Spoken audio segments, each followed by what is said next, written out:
Is that really that scary? کیونکہ حدیث میرے سامنے نبی اکرم صلی اللہ علیہ وسلم نے فرمایا، ترمذی کی حدیث ہے کہ remember often the destroyer of pleasures, یعنی کہ ڈیتھ. تو یہاں تلقین کی جا رہی کہ اس کو زیادہ سے زیادہ یاد کیا کرو، تذکرہ کیا کرو. لیکن آپ دیکھ لیں کہ یوزلی اس پہ کتنے ہمیں پوڈ کاسٹ یا کتنا مٹیریل ہمیں ملے گا، تو نہ ہونے کے برابر ہے. تو ایسا کیا ہے اس ٹاپک میں؟ What do you think? Is that really very scary? اصل میں میرے خیال سے حدیث کا جو مفہوم ہے آبویس ہے کہ ڈسٹرائر آف پلیجرز ہے. تو اس کا مطلب یہ ہے کہ یہ ٹاپک اٹ سیلف اتنا ویلکم نہیں ہے. آپ باقی ٹاپکس دیکھ لیں، سائنس آف دی آور، حالانکہ وہ آخرہ سے ریلیٹڈ ہے، لیکن وہ اس کی نوعیت مختلف ہو جاتی ہے. ڈیتھ ایک اس طرح کی ریالٹی ہے جو کہ مسلم نان مسلم کوئی بھی ڈینائی نہیں کرتا. انیویٹیبل ریالٹی ہے، اور اس انیویٹیبل ریالٹی کی سب سے خوفناک بات یہ ہے کہ یہ کسی کو نہیں پتا کہ یہ کب آئے گی. سو مے بی یہ ایک وجہ ہے کہ دس از اے ٹاپک جو کہ اتنا ویلکم نہیں کیا جاتا. اسی لیے نبی کریم صلی اللہ علیہ وسلم نے کہا کہ لذات کو توڑنے والی چیز کو کثرت سے یاد کیا کرو. مغیرہ، آپ کو کیا لگتا ہے سائیکولوجیکلی اسپیکنگ کیا اس میں حکمت ہے اس حدیث میں کہ یاد کرو زیادہ سے زیادہ؟ بسم اللہ الرحمن الرحیم. اچھا، اس میں مجھے لگتا ہے یہ کہ جو بنیادی وجہ جس کی وجہ سے لوگوں کو خوف آتا ہے نا موت کا، بنیادی طور پہ دو چیزیں ہیں، بلکہ تین چیزیں کر لیں. ایک تو چیز جو سب سے زیادہ جس سے ڈر آتا ہے وہ یہ ہے کہ انسرٹنٹی اباؤٹ دا فیوچر، کہ موت کے بعد میرے ساتھ کیا ہوگا. ٹھیک ہے نا، یہ ایک انسرٹنٹی کی ایک بہت بڑی ریزن ہے جس کی وجہ سے لوگوں کو بہت زیادہ ڈر آتا ہے. نمبر 2، ایک موت کی تکلیف کے بارے میں بھی لوگوں کو ہے کہ جی جب جان نکلے گی، اور جیسے کہ احادیث میں بھی پتہ چلتا ہے کہ بہت تکلیف ہوتی ہے انسان کو. اور تیسری چیز یہ ہے کہ اپنے گھر والوں کو چھوڑنا، یہ بھی ایک بہت بڑا کنسرن ہوتا ہے، اسپیشلی جب آپ کے بہت زیادہ اچھے سوشل ریلیشنز ہوں، آپ کی فیملی کے ساتھ آپ کے ٹائز بہت اسٹرانگ ہوں، محبت ہو آپ کو اپنی فیملی سے، بچے ہوں آپ کے اور ماں باپ ہوں، اور خاص طور پہ ایسے بچے جو ابھی ایسی عمر میں ہیں جو ابھی دوسروں پہ، یہ ایسے بچے جو آپ پہ ڈیپینڈنٹ ہے فار ایگزامپل. تو میں سمجھتا ہوں کہ یہ 3 بڑی وجہ ہیں جس کی وجہ سے انسان کو موت جو ہے نا وہ بری لگتی ہے. اور میں سمجھتا ہوں کہ جیسے آپ نے بات کی کہ سائیکلوجیکلی اگر آپ دیکھیں احادیث کو اور مسلمانوں کے حوالے سے آگے بھی ہم بات کریں گے، تو یہ تینوں چیزوں کے بارے میں ہمارا دین ہمیں ایشورنس دیتا ہے ایک مسلمان کو، ایٹ لیسٹ ایک مومن کو، کہ آپ کو اس پہ ڈرنے کی ضرورت نہیں ہے، اور اللہ تعالیٰ can take care of these 3 things انشاءاللہ. تو ہم انشاءاللہ اس پہ ڈسکشن مزید بھی کر سکتے ہیں. زبردست. میں آپ کو بتاؤں کہ میرا ایکسپیرینس ہے کہ کچھ بھائی میرے پاس کاؤنسلنگ وغیرہ کے لیے آتے رہتے ہیں، تو میں نے نا یہ اسٹریٹجی لگائی کہ ان کے مسائل سارے سنے، اور بڑے مسائل تھے، ایسا نہیں ہے کہ چھوٹے مسائل تھے، لیکن نا میں نے ویسے ہی ایک تجربہ کیا.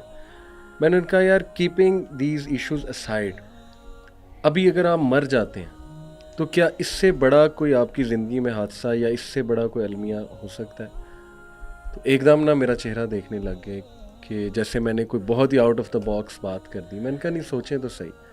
تو ایک تو یہ ٹیکنیک میں بھی لگاتا ہوں جب میں اپنے زندگی کے، ہر ایک کی زندگی میں ایشوز ہوتے ہیں، مسائل کو دیکھتا ہوں، پرابلمس کو دیکھتا ہوں، تو بندہ ڈپریس ہو جاتا ہے، ذرا شیطان بھی حاوی ہونے کی کوشش کرتا ہے کہ جی اس کو زیادہ ڈپریس کیا جائے. لیکن اس مومنٹ پہ میں کیا کرتا ہوں کہ میں یہ سوچتا ہوں کہ یار keeping every thing aside, what if I dye right now. یقین کریں وہ پرابلمس اتنے سے بن جاتی کہ یار یہ تو کچھ بھی نہیں ہے، کچھ بھی نہیں ہے اصل میں.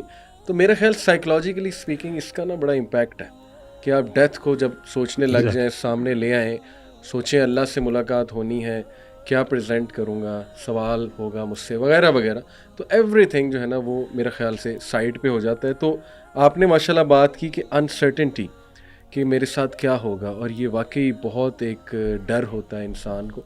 سو what are some of the things جو ہم کر سکتے ہیں کہ we are little bit sure انشاءاللہ کہ ہمارا ایک گڈ اینڈ ہو، because having a good end is very important. تو what are some of the things, آپ کیا کہتے ہیں ذیشان اس پہ؟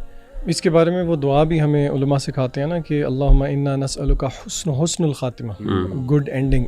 تو اس کے بارے میں بہت سارے لیکچرز دروس ملتے ہیں. 2 باتیں جو میرے اس وقت ذہن میں ہیں وہ میں آپ کے سامنے رکھوں گا کہ ون آف دا تھنگز جو کہ انسان کو حسن خاتمہ دیتی ہیں وہ یہ ہے کہ انسان کی پرائیویسی، انسان کی خلوت جو ہے وہ اللہ تعالیٰ کے ساتھ کیسی ہے.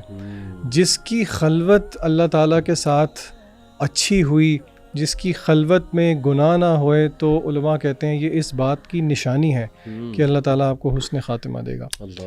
نمبر 2 ہم سعودیہ گئے تھے عمرہ کرنے کے لیے, تو وہاں پہ آپ کو پتہ ہے سعودیہ کے اندر جب فوتگی ہوتی ہے کسی گھر میں تو وہاں پہ یہ سلسلہ نہیں ہے کہ گھر والے خود کو غسل دیتے ہیں, بلکہ وہ سینٹرز بنے ہوتے ہیں جہاں پہ وہ غسل دیتے ہیں. تو وہاں پہ ہم وزٹ کرنے گئے تو ان سے ہم نے پوچھا, جو یہ 2018 میں جی اکٹھے ہی تھے, تو آپ کو یاد ہوگا ہم نے ان سے پوچھا تھا کہ آپ کا ڈیلی کا یہ روٹین ہے کہ آپ میت کو غسل دیتے ہیں سارا, تو آپ بتائیں کہ گڈ اینڈنگ کے سائنس کیا ہیں. تو مجھے آج بھی یاد ہے کہ انہوں نے 2 باتیں بتائی تھیں, اور وہی میرا دوسرا اور تیسرا پوائنٹ ہوگا. انہوں نے کہا تھا کہ ہم نے دیکھا ہے کہ جو لوگ والدین کی خدمت گزار تھے, بر الوالدین میں آگے تھے, ان کو ہم نے, یعنی کہ وہ ہم نے ان سے پوچھا یہ تھا نا کہ آپ نے کسی کو اسمائل کرتے ہوئے یا بشاشت کرتے ہوئے, تو انہوں نے اس پہ کہا تھا کہ جن کے والدین نے بہت تعریف کی کہ یہ بہت زیادہ خدمت گزار تھے. اور دوسرا انہوں نے کہا تھا جو فجر کی نماز کے مسجد میں بہت پابند تھے, یعنی کہ نمازوں کو لے کے. تو یہ 3 پوائنٹس جو ہے نا یہ بہت زیادہ میں بھی یاد رکھتا ہوں کہ اپنی جو پرائیویسی ہے وہ کیسی ہو, والدین کے ساتھ حسن سلوک ہو, بلکہ ایک بیونڈ نیکسٹ لیول بر الوالدین جو کہ. اور نمبر 3 نمازوں کی پابندی, خاص طور پہ فجر کی نماز کی پابندی, کیونکہ فجر کی نماز کی سنتوں کے بارے میں یہ آ گیا کہ اس کی سنتیں دنیا اور ما فیہا جو اس میں ہیں اس سے بہتر ہیں. تو پھر